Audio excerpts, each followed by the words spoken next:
Herkese selamlar. Bugün sizlerle Excel'den filtr hakkında danışacağız. Filtr bizim cədvəlimizdə məlumatları seçib bizə qısa şəkildə təqdim edilməsi üçün istifadə edirik.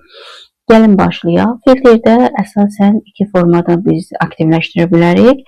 Birincisi data olan hissədən filtri aktivləşdirmək, digəri isə qısa yolla. Bunun üçün nə edirik? İlk öncə bütün cədvəlimizi seçməliyik.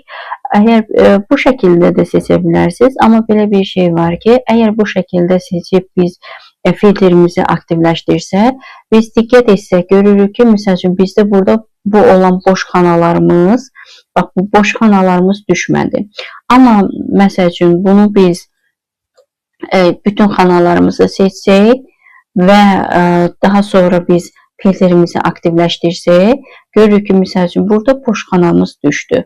Ona görə də bu boş xananın düşüb düşməməyinə görə mütləq şəkildə buna önəm vermək lazımdır.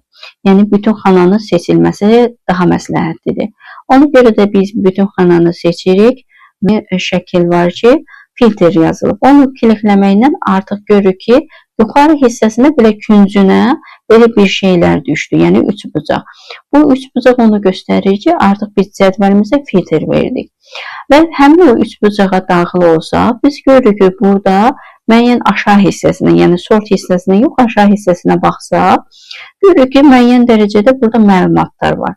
İndi bizdə cədvəlimiz həcmi xırdadır deyək, yəni balacadır deyək, məlumatlar bura tam sıxır. Amma bizim cədvəlimiz iri olanda bu zaman burada məlumatlar həddindən artıq çox olur.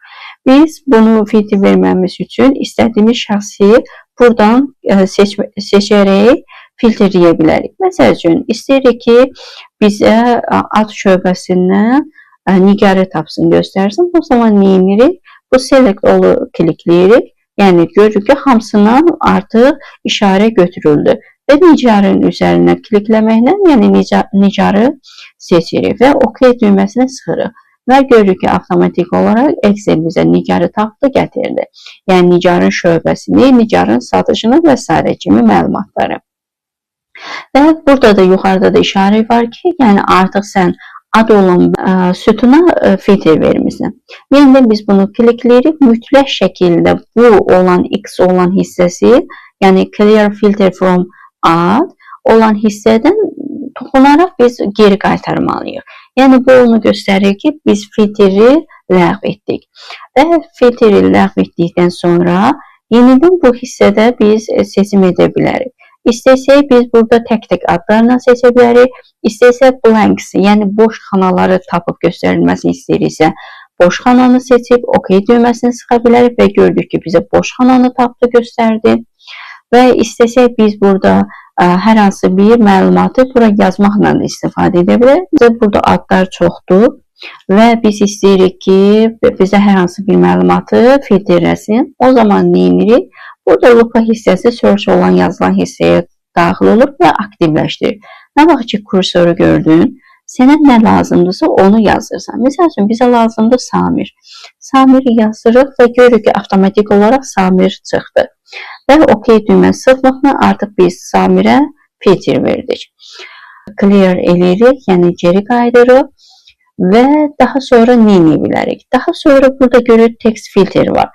Text filter o deməkdir ki, məsəl üçün, ola bilər ki, buradakı məlumatlar çoxdur, sən həmin şəxsin adını bilmirsən, amma əlamətini bilirsən. Məsəl üçün, ola bilər Samir yox, Seymur olsun və yaxud da ki, Sahil olsun, yəni çox oxşar ola bilər.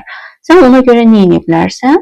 Burada bu text filter var ki, bundan istifadə etməklə sən özün tapa bilərsən. Yəni bir hərflə, ya başlayan hərflə tapa bilərsən, ya bitən hərflə tapa bilərsən, ya eyni olan sözü tapa bilərsən, ya eyni olmayan sözü tapa bilərsən və s. kimi.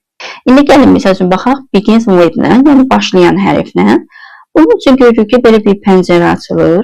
Bu pəncərədə bizdə həm and-lə verilir, həm də or-la verilir. Bu nə məna verilir? Bu and-lə or o deməkdir ki, biz indi onu gələcəkdə keçəndə daha yaxşı başa düşəcəyik. And onu göstərir ki, %100 nəticə olmalıdır. Yəni hər ikisi Bildiyimiz kimi bunlar hər ikisi şərt funksiyadır. Şərtli funksiyasında hər iki tərəfində ya true var, ya false var. Əddə ya hər ikisi true olmalıdır, ya da hər ikisi false olmalıdır.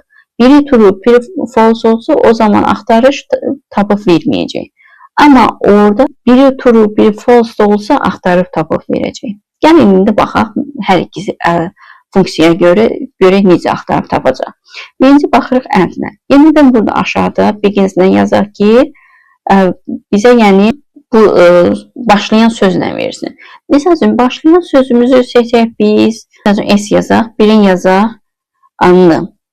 And-li seçdik deyə. OK sıxsaq görürük ki, heç nə vermədi. Niyə? Çünki biri doğru, biri yanlışdır. Ona görə də biz qayıdırıq geri, clear edirik və yenidən buradan axtarışa veririk və begins with-nə.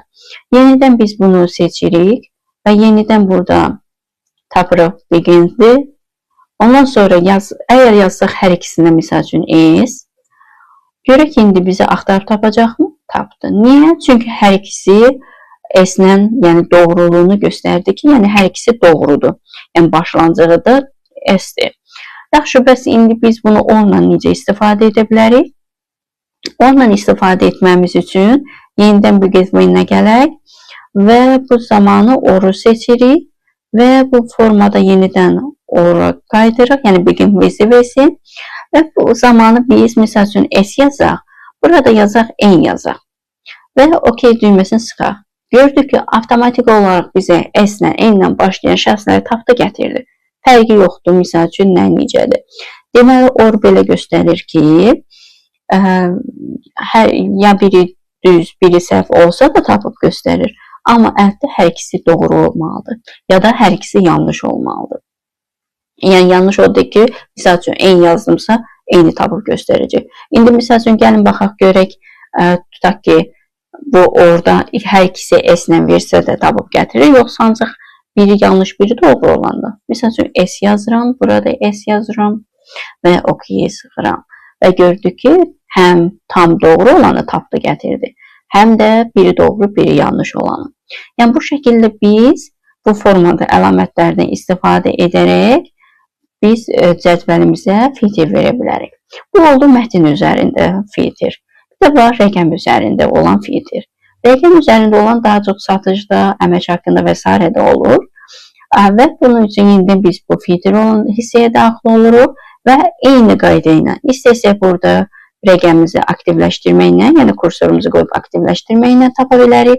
Misal üçün 900 satış olanı tapsın, gətirsin. Gördük ki, 2 dənə şəxsin 900 dənə olanı var. İkisi də IT sahəsində işləyir və yaxud da ki, misal üçün clear filter from eləyirik ki, geri qayıdaq və yaxud da buradan select all seçib hər hansı bir şəxsi, misal üçün 1200 olan şəxsi xüsusi qeyd etməklə tapıb gətirə bilər ki, sən demə ICL imiş 1200 satış edən. Yəni, bu şəkildə biz filtr verməklə tapa bilərik. Həmçinin də biz burada number filtrdən də istifadə edə bilərik. Number filtri nə üçün istifadə olunur? Bu da artıq rəqəm olduğuna görə bizə son hərfi, baş hərfi falan digər. Misal üçün, rəqəm olduğunu verə bilər, bərabərdir, bərabər deyil, böyüşdür, böyüşdür və yaxud da böyük bərabərdir, kiçik bərabərdir. Yəni, bu formada götürülür də, bu kiçik bərabərdir, arasındadır, misal üçün, top onluqdadır. Yəni, bu şəkildə biz axtarıb bunu tapa bilərik. Məsəl üçün, nöqtə misal üçün yoxlayaq. Top onluqda o deməkdir ki, yəni ona qədər olan şəxsləri, misal üçün biz deyək, 3-ə qədər olan şəxsləri yəni gətirsin, göstərsin və baxırıq görürük ki, 3 şəxsi gətirdi, göstərdi. Yəni bu 3 şəxs o deməkdir ki, istədiyi şəxsə gətirir. Yəni top o deməkdir ki, daha çox satır. Biz rahat şəkildə cədvəlimizi analiz edə bilərik və indi isə qısa yoluna keçək. Qısa yolu da Ctrl-Shift-L düyməsidir. Yenidən biz cədvəlimizi hamısını seçməklə Ctrl-Shift və L düymələrini sıxmaqla filtrimizi aktivləşdirə bilərik və eyni qayda ilə, eyni yolla biz filtr verə bilərik.